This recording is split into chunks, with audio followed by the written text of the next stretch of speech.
ملګرو څو سوه کاله مخکې یو سړی په فرانسه کې یو کتاب لیکه. دا چې دا سړی څوک و پر دې هیڅوک نه پوهېده، او دا چې دا د څو سوه کاله مخکې واقعه ده دا هم چاته معلومه نه ده. څوک وایي چې د 15مې پېړۍ، څوک 14 او څوک وایي چې دا د 19مې پېړۍ واقعه ده. دې سړي چې په خپل قلم هر څه لیکل دا دومره جنجالي سو چې اوس دې کتاب ته د شیطان کتاب وایي. ویل کېږي چې هغه سړی شیطان پر خپله قبضه کې نیولی او پرې دا کتاب یې لیکلی و، یعنې دا کتاب شیطان لیکلی و. د دې عجیبه کتاب نوم د ګرین ګریمور دی. ملګرو دا کتاب بیت المقدس ته نږدې شاوخوا کې پیدا سوی و او دا په لاتیني ژبه کې لیکل سوی و، خو چا لیکلی و په دې هیڅوک نه پوهېده. ځینې خلک وایي چې دا کتاب د حضرت سلیمان علیه السلام په وخت کې کوم جادوګر لیکلی و، او داسې ویل کېږي چې په هغه جادوګر شیطان لیکلی و، لیکن د دې هیڅ ثبوت نشته. په هر حال دلته سوال دا ده چې دې ته د شیطان کتاب ولې ویل کېږي؟ په دې کتاب کې داسې څه شی دي چې موږ یې باید هیڅکله ونه لولو؟ دا خبره ولې مشهوره ده چې د دې کتاب لوستونکي لیوني کېدای سي او پر دوی شیطان قبضه کولی سي؟ ملګرو دا په اصل کې 2 کتابونه دي. په اول کتاب کې د شیطان راغوښتلو طریقې لیکل سوي.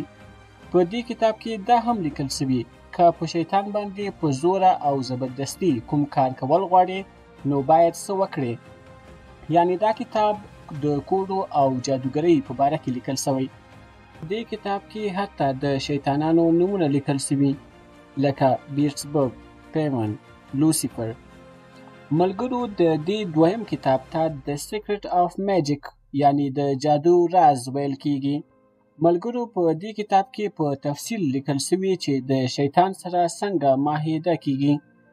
یعنی که انسان هر هغه غلیظ کار چې شیطان غواړي وکړي نو په بدل کې به شیطان د هغه انسان خواهشات پوره کوي.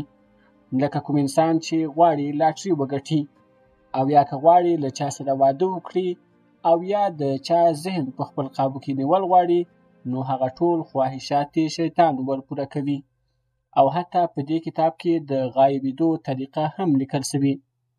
په ټوله کې دا کتاب د جادوګرۍ او کوډو په اړه لیکل سوی چې د حیواناتو د وینې او هډوکو په استعمالولو سره کېږي.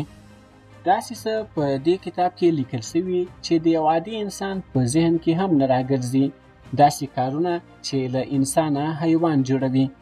ملګرو نو ځکه ویل کېږي چې د دې کتاب ځینې لوستونکي لیوني سوي او یا داسې حرکات یې کول چې لکه د شیطان پر قبضه کې چې وي. اوس په کرابیان او د لاتیني امریکا په ځینو سیمو کې د دې کتاب کاپیانې خرڅېږي چې هغه خلک یې د جادو کولو لپاره استعمالوي.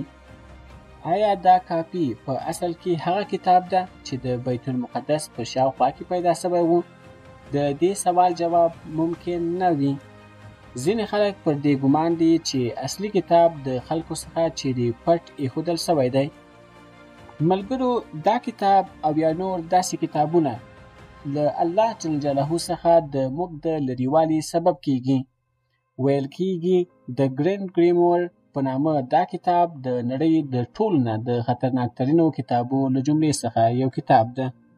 ملګرو که ویډیو مو خوښه سوې وي ویډیو درسره لایک او شیر کړئ او زموږ چینل درسره سبسکرایب کړئ او د زنګ تڼۍ کېکاږئ تر څو له هرې نوې ویډیو څخه لومړی تاسو خبر شئ.